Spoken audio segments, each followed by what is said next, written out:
What are our learning objective for today? So participants will be able to navigate Excel 2016 environment, enter and edit data, create a formula, use the sum function, save and print an Excel file. So basically, this is what we're going to try to achieve for an hour, okay?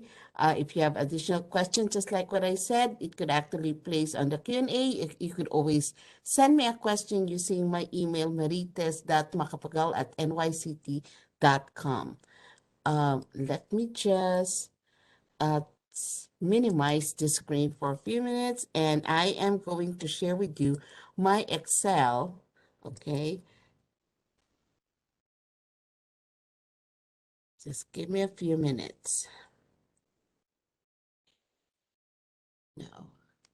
Okay, so right now, I have just started my Excel application. And what you see right now is the backstage view of Excel. This is basically what you're going to see the moment you start and click on the Excel application icon on your desktop, right? What we have right now in our Transit, New York City Transit, is Office 365 version of Microsoft Excel. So this is the backstage view. In the backstage view, what you can see right here are the different division, recent, for the recently opened and used files. And of course, you have pinned. You notice I have on my screen, I have some pinned files. These are the frequently utilized files that I would like to have a quick access instead of searching them all the time. How do you pin? If you open a particular file, for instance, the list of usage, which is actually currently, I have, let's say, a file called Practice Workbook, which is actually one of the workbook we're going to use today. And if I would like to have a quick access for this, when you hover on an existing uh, file that you have on the screen, all you have to do, if you hover to the right, you see there's a pin this item to the list. All you have to do is click on this and it will be added to the pin. So there you go. It's already pinned, right? And if you look at the pinned list and that particular practice workbook is added to your list, to unpin it, all you have to do is simply click on the pin and it will unpin it and take it out from the list of pin. You also have any files that had been shared with you could also be seen in here. Now, to create a new workbook, right? You basically have some options. You could actually use a blank workbook to start your workbook from scratch, but there are also existing templates available for you right here. So let me start because today's class we would like to achieve by creating our own, workbook. So let's start by clicking on a blank workbook. Okay, so and let's go over some of the common terminologies that we actually hear when we use Excel application. So we always say workbook. Workbook. What is a workbook in Excel? In Excel, workbooks an Excel file that serves as a container to store related Excel worksheets. Now in 2016 version or the Office 365 version or the app version, you only have one sheet of worksheet available in this particular workbook. So when you open a new workbook, by default, it has the name Book 1 that you could see on the title page, right? So that's the default name. Now, this workbook contains one worksheet. If you look down, you could see sheet 1, which indicate one worksheet. So what is a worksheet?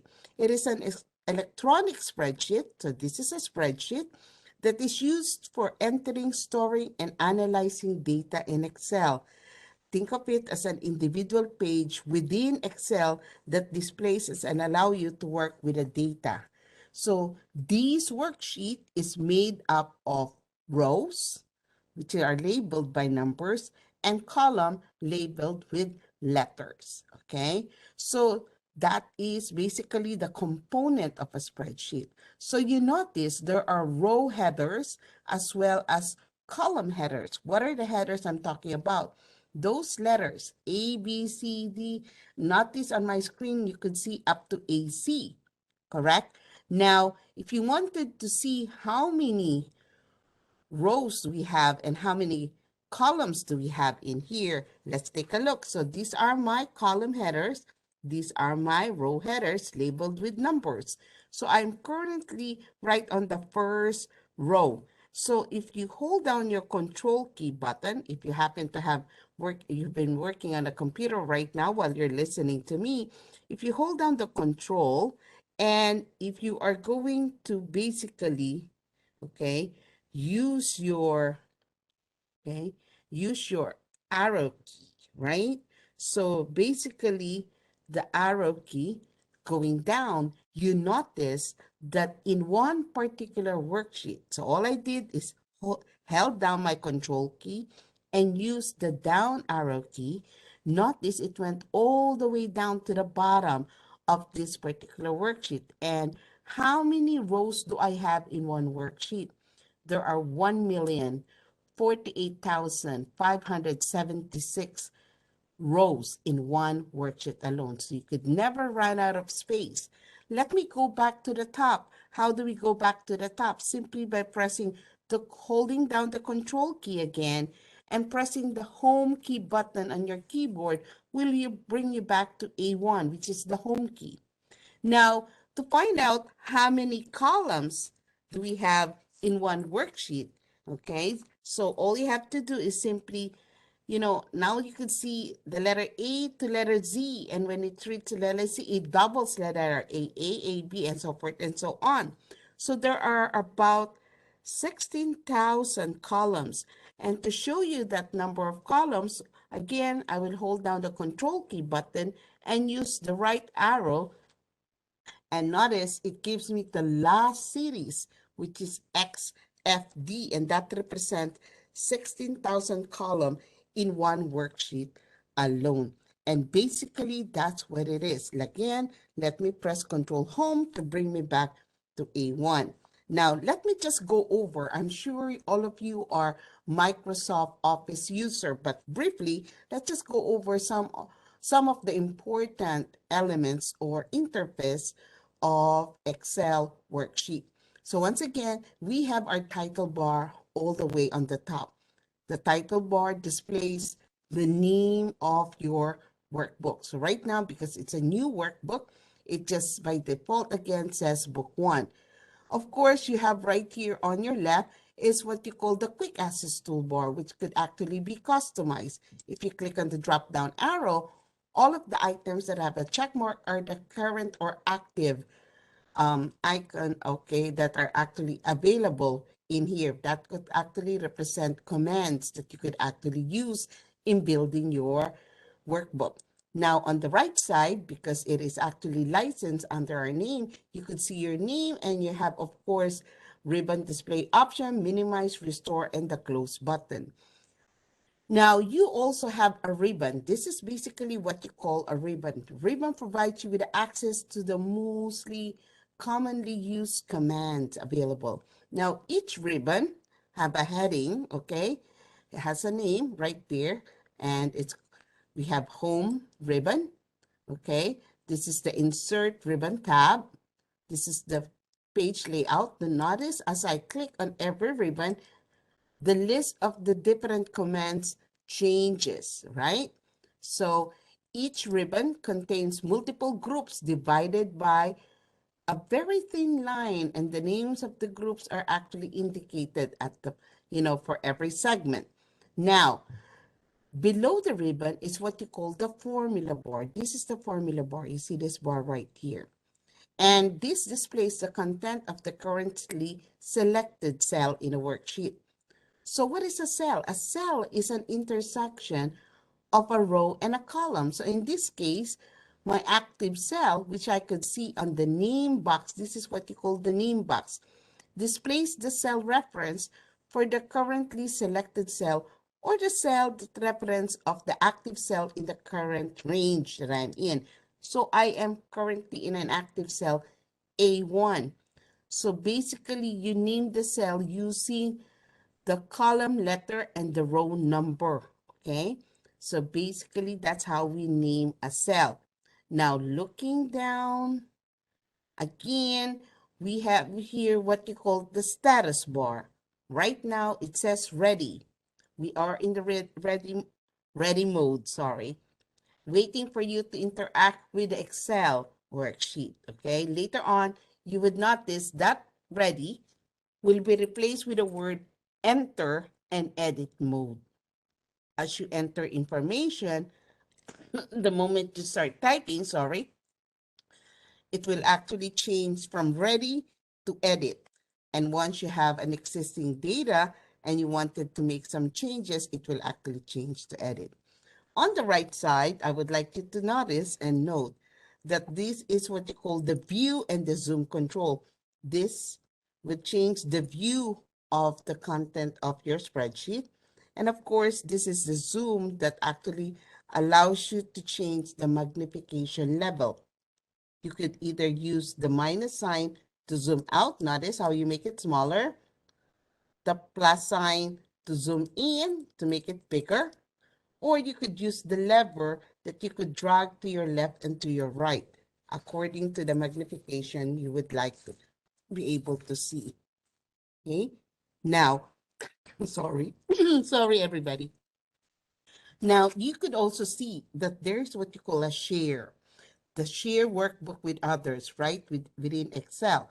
So where you could actually be able to share and then select the permission and apply the permission later on once you have already created a workbook and you would like to utilize or share that information to some of your colleagues, okay? And of course, later on, once we start working, you could see some what you call the mini toolbar. I'm going to get your attention once that mini toolbar comes into place. Okay, so now you have the scroll bar as that you could see. You have the, if you would like to add an additional worksheet, all you have to do is click the plus sign here for a new worksheet, okay, to add an additional worksheet to your environment. Now, the next thing I'm going to do is basically show you how to actually create or put in or build our worksheet. Now, instead of showing you how to navigate and explaining as we use them, I'm just going to mention it so that to be able, due to time constraint that we actually have. So what we're going to do is we're going to create a new workbook. So I have a new workbook right here. And what I'm going to do is we're going to create our sample workbook, okay? In Excel, cell entries can include many types of data, including two types of data, text and value. Again, Excel recognizes two types of data, text, and value. When you type, data is entered in an active cell. So just like what I mentioned, the intersection between a row and a column is what you call cell. And you notice in the name box, as I click on an active cell, it tells you your current location. So the name box doesn't only give you the name, but it could also help you navigate within the worksheet. So if you click on the name box and I would like to go to G10, I could simply type G10 and hit the enter key and see how it could actually navigate and bring me to that location. Again, pressing Control Home will bring me back to A1, which is the topmost cell of your worksheet. Now, I, so I have mentioned that you basically type two types of data in Excel, text and value. Text in cell could be any length, can change the text formatting as a font and size, and by default is left aligned. On the other hand, values can include numbers, formulas, and functions. Excel recognizes cell data as a value when it is a number and where it begins with a plus or a minus or asterisk. And values actually default on the right align on a cell. So when you type any value, automatically it will align to the right of the cell. So allow me to be able to show to you how to do it. And then later on, we will work on getting help with all of you. So on the beginning, on A1, as I've mentioned, it could fit, any length of information. So I am in A1. In A1, I would type weekly mass distribution per station. Now, notice I type the entry in A1, but it overflows up to D1. But this data or this text are actually only in cell A1. So to accept the entry of the text, all I have to do is I could click on the check mark, which is represent an enter key, or I could simply, that actually indicates that I have confirmed an entry of my text. And notice, that text resides in A1. I could see clearly the content of that text because B1 is empty, C1 is empty, and D1 is empty. If B, C, or D is populated with text, that would actually be cut off, but still would have the complete information. Okay, so let me now go to A2. So I would say week of October 18. I could also hit the enter key, and the difference when you hit the enter key on your keyboard, your cell moves from A2 down to A3. Now I am in A3. So, and I would hit the enter key again to bring me to A4. Now, let me type my heading, days, date, and station 1. Okay, now notice I type days, I press the tab, date, I press the tab, and I now type station 1 in C4. If I hit the enter key, because I have been pressing the tab continuously to navigate from left to right, notice how it goes all the way back to column A where I started pressing the tab. I am now in A5. In A5, I would type the days of the week and it starts from Monday. Okay, there's my Monday. Now, days of the week starts from Monday to Sunday, or some people would like to start from Sunday back to Saturday. There is a feature in Excel called data fill. Okay, autofill. So they use the autofill feature to fill cells with data that follows a pattern or based on the data in other cells. So this is a pattern, the days of the week. So where is that particular autofill handle? If you look at my active cell A5, notice the border that surrounds that cell A5, the active cell. At the corner, on the lower right-hand corner, you see a very tiny box, right? And if you move your mouse and hover on top of that box is actually what you call the autofill handle. So your mouse will change from a white cross to a very tiny black cross. When you click and hold your left mouse and slowly drag down to the next cell, notice how it starts doing the automatic fill. From Monday, now I'm on Thursday, Friday, Saturday, and Sunday. When I let go, it gives me the days of the week. Monday, Tuesday, Wednesday, Thursday, Friday, Saturday, and Sunday. So it could actually complete days of the week. It could complete months of the year and so forth and so on. And you'll see how actually what else it could actually do for us. So looking at here on station 1, I would have station 2, station 3, station 4, correct? So again, this could also autofill. So if I use my mouse right there, I could click and hold my left mouse and drag it over to the succeeding cell to the right, and I could see I am now in station 4, let go of my mouse, and it actually have completed the series, completing that. Now, you could also use this to erase and retract what you did, okay? So, but again, I could actually expand to this. So now, I want you to take note that now I have been typing, text. Notice how all of them are aligned to the left, right? Once I start typing values, if let's say I have the first station have distributed 550. On Tuesday, they have 750. Notice how values automatically align to the right of the cell, okay? And that's basically what we call data entry, right? So enough for the data entry that we have. I would like to go back again and talk about now creating simple formulas in Excel. Now, one of the important feature I would like to cover today before the end of this 1 hour session is to create a simple formula in Excel. You could create a simple formula to add, to subtract, to multiply, or to divide values in your worksheet. Now, simple formula always starts with an equal sign in Excel, right?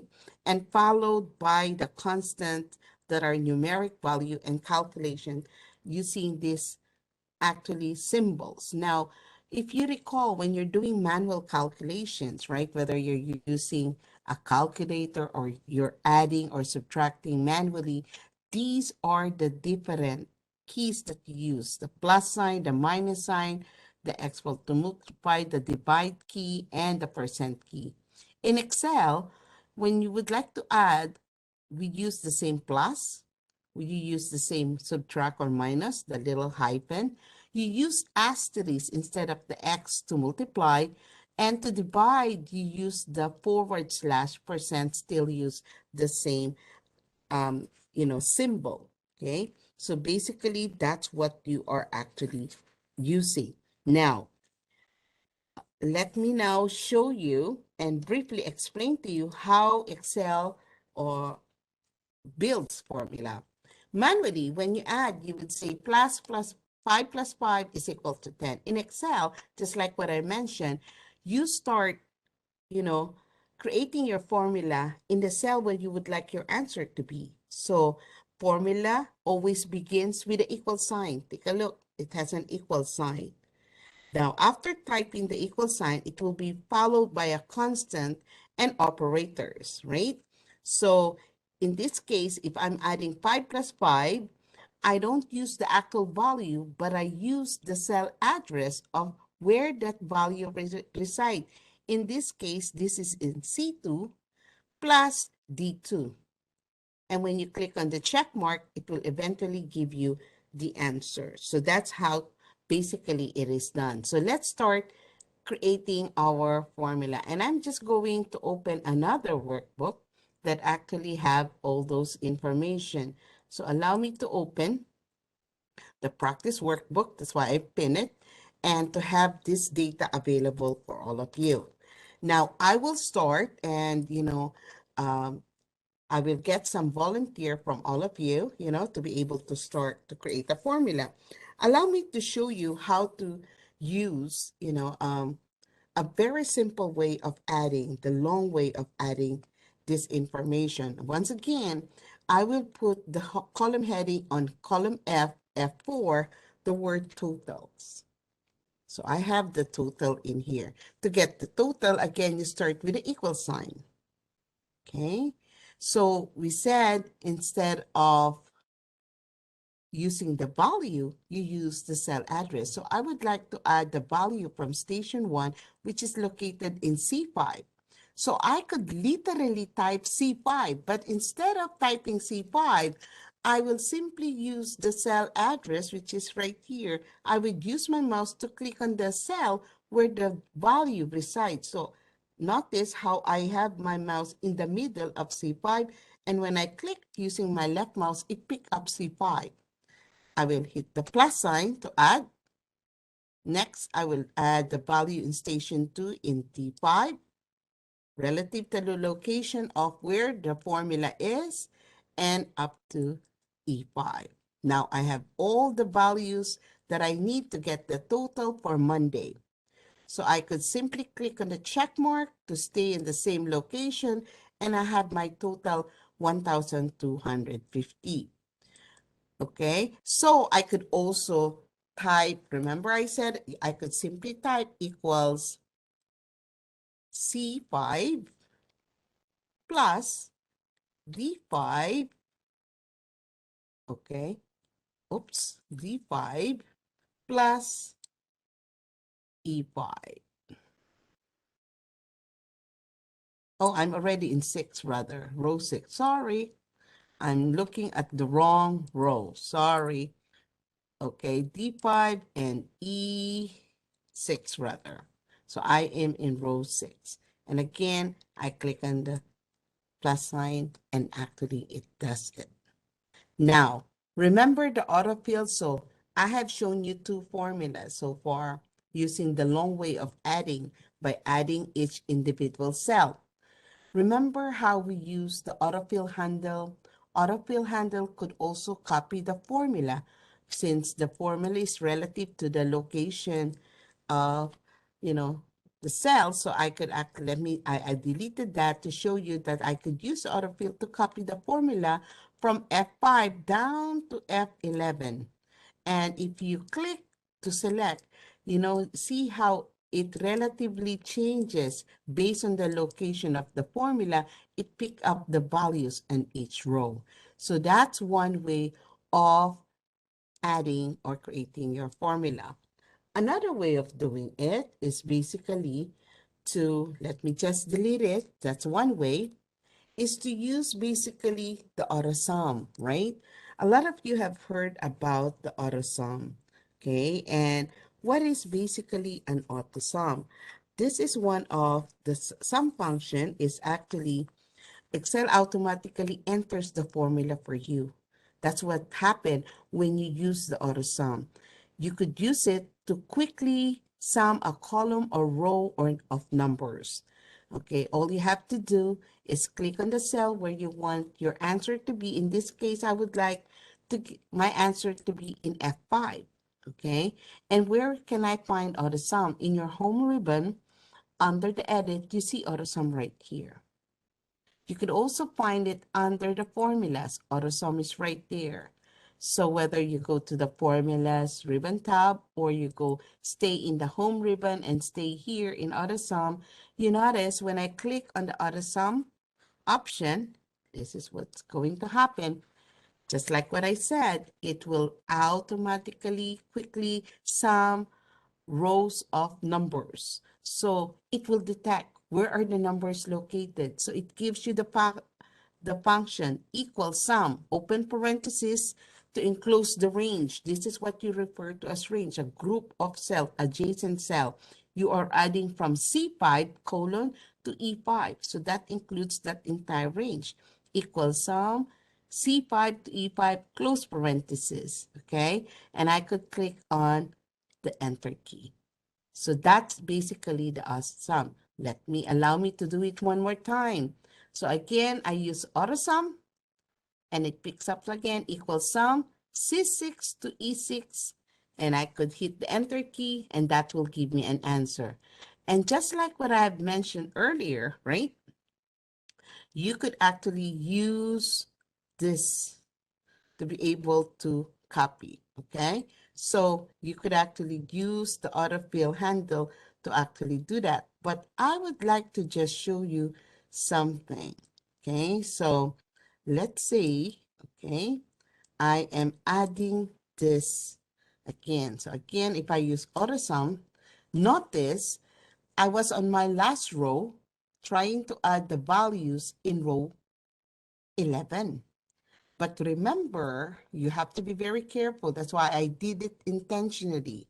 You have to take note that, remember, AutoSum looks for the adjacent value, the nearest value. Since I am in F11, there are values on top and there are values on the left. So Excel decided to use the values on top. He was thinking, probably I would like to get the total of the values from F5 to F10 and put the total in F11. So obviously this formula is wrong. So how do we correct, our formula in this case? That's why even if it's automatic, do not assume that it will give you the correct answer. So how do we correct that error? While the formula is still active, simply click on the correct cell that you would like to add together. Take a look, I am now in C11. Hold your left mouse and drag up to E11 to correct the range that you would like to add together, and click on the check marks. Now, what are this symbol? You notice that there is a symbol that actually showed. Now, if I would like to select the entire range, allow me to share with you how do I select multiple cells quickly. So I click on F5, hold the shift key, and click on F11. That will allow you to select adjacent cells. So the range of cells have been selected. And you notice that there is this error symbol. The formula in the cell refers to a range that has additional numbers adjacent to it. So it's saying, hey, you forgot these are also numbers. So that's what Excel was trying to tell me. Now, what are my options? If I click on the drop down arrow, I know that this is actually what? Wrong, because these are dates. So I would say ignore error. And when you click that, it will clear that error message that you have. Got it? Now, take a look. If I would like to get the total at the bottom, I would also say total. With the use of AutoSum, take a look. I could also select that entire cell where I would like my answers to be. I would like to get the total of C5 to C11, D5 to D11, E5 to E11, F5 to F11. So if I select that range from C12 to F12, where my answer would be, I could also click on the AutoSum right there, right? So you could also use the AutoSum to more than one cell at a time. That's what I would like to show you. Take a look. I selected again C12 to F12 and use AutoSum. Voila. At one point, take a look. Did it give me the correct formula? C12 has the formula equals sum C5 to C11. Look at the formula bar. D is actually have the correct formula. E have the correct formula, and so has the F. Very nice, right? So you could also use AutoSum on more than one cell at a time. Now, we use AutoSum. Allow me to use, let me now delete this and show you another way of building a formula using the function, the sum function. The sum function adds value. You could add individual values, cell reference, or range, or mix of three. So how do you do that? You could manually do or type the function instead of allowing Excel use the auto sum feature. So what you do is you simply type equals and you use the word sum, right? Now, Excel nowadays, the moment you start typing, you simply wanted to add the word sum. Notice after the equal sign to indicate and to tell Excel, hey Excel, I'm creating a formula and I would like to use the sum function. So I would say equals and I would simply type S. Notice the moment I start typing the letter S, I continue with the U, the word sum or the function sum appears on the list, right? And all I have to do is double click on that. By double clicking, it gives me the complete name or the complete word sum, okay, which could actually help you avoid an error in space, because once you have an extra space, it could build a wrong formula, right? And automatically would give you the open parenthesis to indicate the range that you would like to add together. After getting that, you could now select the range. How do you select the range? Again, my mouse is active. I could simply use my mouse to click on C5. There you go. Hold it down, the left mouse button, and drag it to E5. Now notice I have a single open parenthesis. By default, even without putting a close parenthesis, Excel will automatically add the close parenthesis for you. So simply click on the check mark to accept that formula, and that's your formula. And once again, you could just say ignore errors in that case. So again, let me do it one more time. Equals sum, and I would say, I see it right there, double click, select the range, and hit the enter key. Okay, can I use the autofill? Of course you can. If you click on the autofill handle and take a look, you have it right there. Once again, if you have the error, what do? We go to that drop down arrow and say ignore errors, and you have your total out there. Now, what is the advantage of using these automatic formulas? The purpose is if you decide, in some cases, there might be some correction in the data entry. So instead of 550, which gives you a total of 1,250, this is supposed to be 750, okay? Now, the moment you edit from 550 to 750, the total have changed from 1,250 to 1,450, and the grand total automatically changes also. And that's the beauty of actually using these functions or formula. Now, what I'm going to do is now show you how to save and update workbook. So if you're going to save a workbook, so right now it has a default name, practice workbook. Normally, when you're going to save for the first time, you go File, Save As, right? And in the Save As, in the Office 365 environment that we are given the option to save it in the OneDrive so that you could access it anywhere, everywhere, files, right? You have a tablet and you have your Office 365. You could actually access your what do you call this, OneDrive in your tablet. You could actually view your file anytime, wherever you are.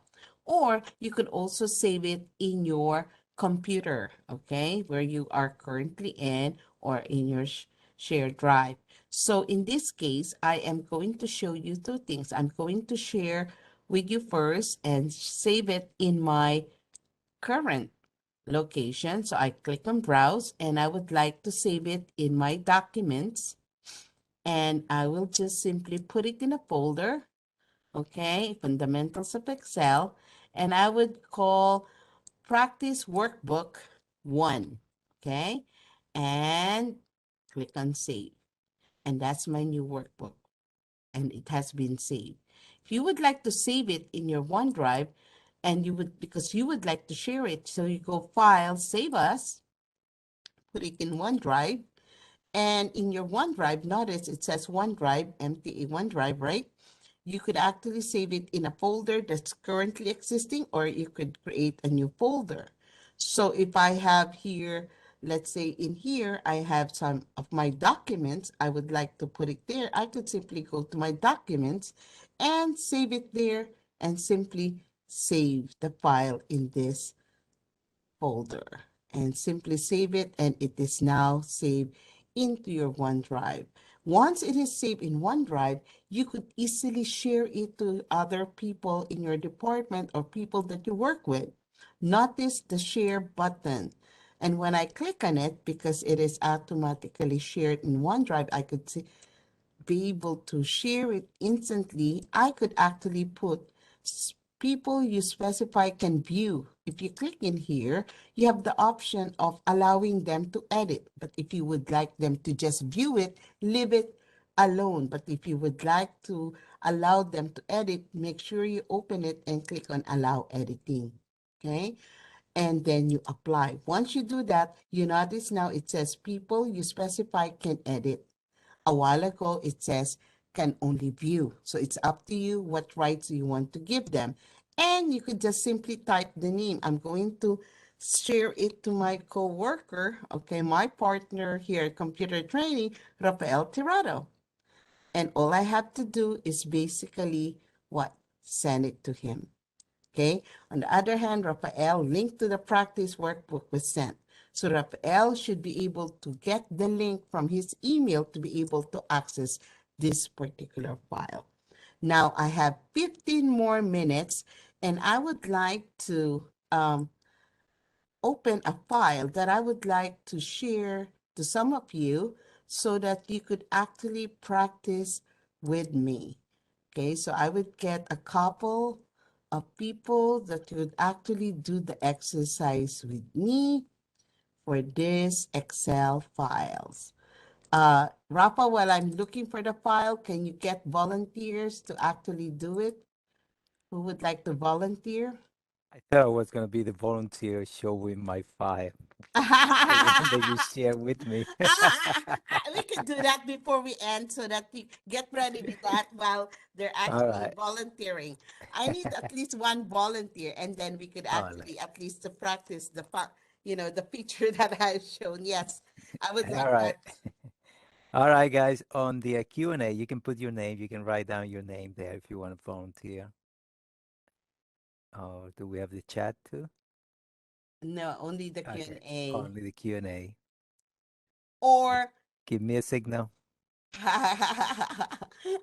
okay, or probably I could actually give my access to Rafa while we're waiting for you to volunteer and give Rafa. Can you now show them what have you received on your end when I shared the file to you so at least they could see that entire cycle?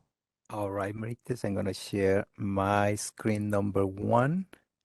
Got too many here open. Let me just go over to Maritas. Uh, this is the email that I got from Maritas saying that she shared a file with me, practice workbook, and if I want to open it now, I can just click on open, and now I'm gonna be able to see the file that Maritas was showing you guys, and here I can work on the file. Perfect. All Thank right. you so much, Rafael, for doing All that right. for us. Okay, do I have any volunteer? Let me stop sharing over here. And you can also see that Maritas is right there working on the file. I can see Macapagao. And so that's about sharing the file. Let me stop sharing, go back to the Q&As. No one? Okay, if no one is actually volunteering, I will maximize the time and show more. Okay, allow me to show more again. Some other features that I haven't actually shared with you. Okay, everybody, you can still see my screen, correct? Rafa, do everybody see my screen now? So Yes, I I haven't even talked about converting your Excel file to a PDF. In case you do not want to share it, your Excel file, but you would like people to view it, but you would like them to limit like the editing. You just wanted to share that and they don't have Excel. So what you could do is you could save and convert this Excel file into a PDF file. And to be able to do that, you simply go File, okay, and click on Save As. Now, notice I have here Save as Adobe PDF. I have this option because I have Adobe Acrobat application built into the computer I'm using right now. But if you do not have Adobe Acrobat Professional in your computer, this option will not be available for you. So I will go to the route that as if you don't have Adobe PDF in here. So you will simply go Save As to be able to convert this Excel file, okay, MTA total estimated ridership into what you call a PDF by clicking on the arrow next to the Excel workbook and looking for the option PDF or PDF file option. There you go. and simply saving it in the same location and save it. Okay, and if we now look at our folder, it should actually have been in that location for the document. Allow me to share that with you so that you could see the fundamentals of Excel folder. There you go. That's my converted Adobe. And when you open it, okay, you will see the PDF version of Excel is now a PDF file. So that's how you could actually do it.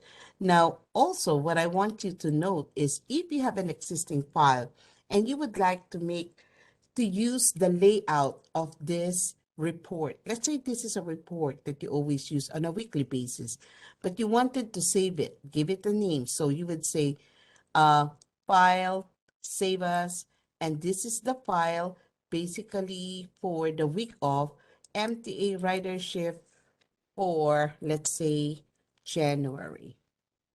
Okay, you save it. So it is now saved at January. But if you look at my list, what it did is actually duplicated it. Okay, and I have here, there you go. My estimated, where did I save it? Probably I didn't save it properly. Allow me to save it again because I cannot find it. File, save as, and save it here on my browse, on my folder, right here, fundamentals, and call it January. There you go. I see it January. The original was ridership. Then if I go for February, it will replace to February, you know. So instead of having one file, I would now have 3 files, January, February, and the original estimated. So that's how you rename and resave and without losing the original. How do we print?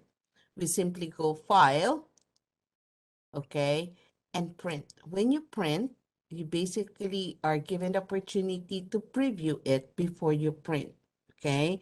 And you could actually see the margin right there, and you could actually make it, zoom it to a page so you could see it better. You could align this better by going to your page setup options right here without going back. So if you go to your page setup, notice right here, I have my page, right? I have my margins. I could actually center this horizontally. There you go. And if I put horizontally, I click OK. Notice how it actually center itself horizontally. I do not want to center it vertically because it will all be in the middle. This is just good enough for me to make it look good and send it to the printer for your printout. Now, you could also build and put those grids if you would like to by selecting, let's say, your worksheet, okay, and going to the home ribbon and selecting the grid lines to put the borders so that when you're ready to print, you could print it with the borders or the grid lines. So that's basically some of the options, I could share with you today. Hey, Rafa, would you like to say goodbye to everybody and thank everybody for coming in? Oh, I have to turn on my video too to say goodbye.